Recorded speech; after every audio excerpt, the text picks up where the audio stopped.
Question number 15। সবাই লক্ষ্য করবে অঙ্কটা কিভাবে করছি এবং এর ফর্মুলাটা অবশ্যই ভালো করে খেয়াল রাখবে। প্রত্যেকটা পরীক্ষায় এই ধরনের অঙ্ক আসে। আবার বলছি, দেখো কি দেওয়া আছে, 1 square plus 2 square plus 3 square plus dot dot plus 40 square, অর্থাৎ 1 থেকে 40 পর্যন্ত সংখ্যার বর্গের যোগফল কত হবে। 1 স্কয়ার মানে কত হবে 1, 2 স্কয়ার মানে 4, 3 স্কয়ার মানে 9, এভাবে চলবে। তারপর কি করতে হবে, সংখ্যাগুলোকে যোগ করতে হবে। তাহলে নিয়মটা কি একটু দেখে নাও, যোগফলের সূত্রটা দেখে নাও।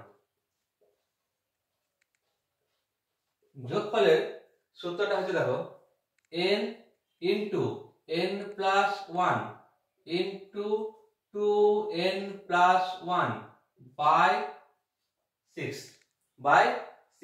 এখানে n টা কি, n হচ্ছে এখানে কতগুলো সংখ্যা আছে, দেখো 40টা সংখ্যা আছে এখানে, তাই এখানে n হবে আমাদের 40 বা 40।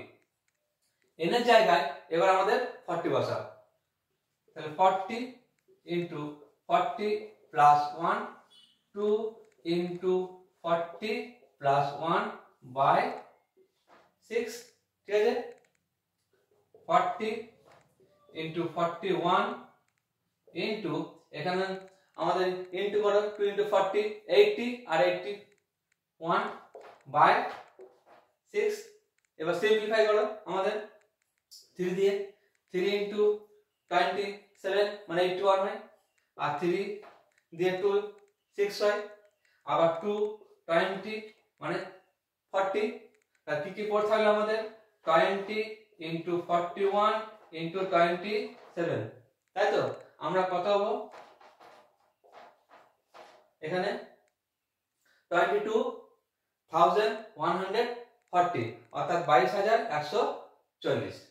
তাহলে কি বললাম এখানে, পরপর 1 থেকে যদি তোমাকে বলে দেয় 30 পর্যন্ত সংখ্যার বর্গের যোগফল, তাহলে n এর জায়গায় 30 লিখবে।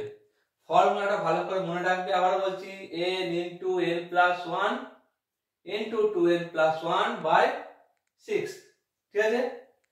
যাই দেন না কেন এই ফর্মুলায় বসাবে, অঙ্কটা ঝট করে আমাদের হয়ে যাবে। তাহলে এটা লক্ষ্য করলে আশা করি প্রত্যেকে বুঝতে পেরেছো। কোথাও যদি অসুবিধা হয় অবশ্যই তোমরা কমেন্ট বক্সে জানাবে।